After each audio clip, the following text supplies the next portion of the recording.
नमस्कार। दुनिया की सबसे बड़ी पार्टी भारतीय जनता पार्टी के लाखों लाख कार्यकर्ताओं को 8-10 दिन में मालूम चल जाएगा कि उनका नया राष्ट्रीय अध्यक्ष कौन बना है। सब कुछ अंतिम प्रक्रिया में है और न सिर्फ बीजेपी के कार्यकर्ताओं को बल्कि देश के लोग भी जान जाएंगे कि बीजेपी का प्रेसिडेंट कौन बना है, नहीं कौन बनी है। आरएसएस के प्रमुख डॉक्टर मोहन भागवत राजस्थान में हैं और राजस्थान के उस इलाके में हैं, उस संसदीय क्षेत्र में हैं जहां के सांसद हैं दुष्यंत सिंह। दुष्यंत सिंह यानी वसुंधरा राजे सिंधिया के सुपुत्र। 4 दिन 12 राजस्थान के 12 में हैं डॉक्टर मोहन भागवत। वैसे उनका कार्यक्रम राष्ट्रीय स्वयंसेवक संघ से संबंधित है। वे 4 दिन 12 में रहेंगे, संघ की बैठकों में भाग लेंगे, पुराने स्वयंसेवकों के घर जाकर मिलेंगे, देव दर्शन के लिए कुछ मंदिर जाएंगे और बाकी समय उनका 12 में ही रुकेगा, 12 में ही रहेगा जहां संघ की बैठक है, जिस धर्मशाला में संघ की बैठक है।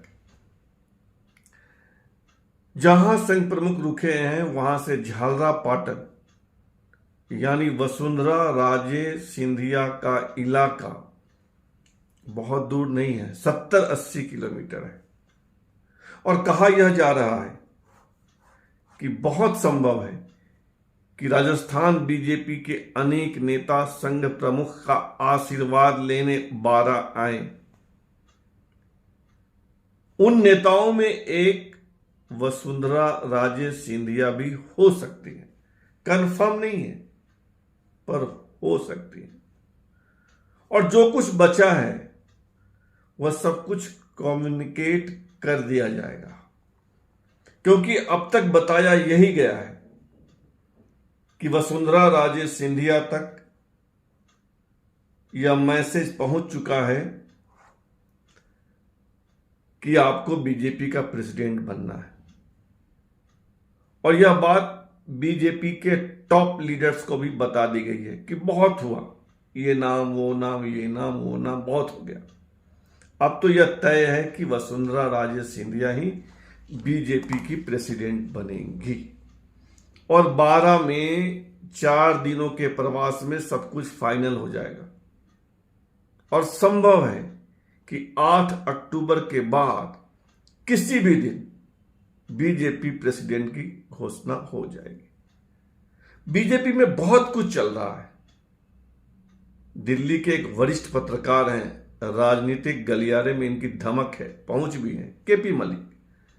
सुनिए कि वे बीजेपी के बारे में, बीजेपी संगठन सत्ता के बारे में क्या कह रहे हैं। छीनना क्यों चाहता है? क्योंकि वो एक ऐसा त्रिशूल है, त्रिशूल का पहला शूल है देश की सरकार। देश की सरकार आपके हाथ में है, पूर्ण नियंत्रण आपने उस पर बना रखा है, चाहे वो तमाम मंत्रालय हो। किसी मंत्रालय को इतनी आजादी नहीं है कि वो चाह के अपना काम कर ले, वो पीएमओ से चलना है। तमाम एजेंसियां भारत सरकार की वो आपके कब्जे में है। त्रिशूल नंबर 1 हो गया। शूल जो दूसरा है वो है भारतीय जनता पार्टी। भारतीय जनता पार्टी पे आज नड्डा के सहारे आपने पूर्ण कंट्रोल किया हुआ है, वो नहीं होना चाहिए, संघ का मानना है। तीसरा जो शूल बचता है वो है तमाम प्रदेशों में जो आपके मुख्यमंत्री डमी बैठे हुए हैं, उन पे भी आप ही का कंट्रोल चल रहा है। तो अब संघ को गवारा नहीं है ये त्रिशूल आपके हाथ में रहे।